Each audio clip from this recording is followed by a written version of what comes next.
مومنین ہندوستان اور خصوصاً مومنین لکھنؤ کو میں اپنا سلام پیش کرتا ہوں، اور مومنین پاکستان اور خصوصاً مومنین کراچی، علماء کرام، آدمی انجمنوں اور نائز جانب سے آپ سب کو خانوادہ جناب مرزا محمد اطہر کو تعزیت پیش کرتا ہوں۔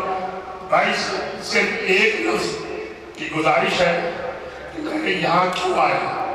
وہ میرے محسن تھے، وہ پاکستان 99 اور 2000 میں آئے، میرے والدین کی مجلس پڑھی اور علامہ عرفان مراقی کی مجلس پڑھی۔ اگر میں نہیں آتا یہاں تو میں ان کے خانوادے اور اپنے ساتھ بھی خیانت کرتا، تو میرا فرض تھا کہ میں آؤں اور ان کے بچوں کو بنفس نفیس تعزیت پیش کروں۔ السلام علیکم۔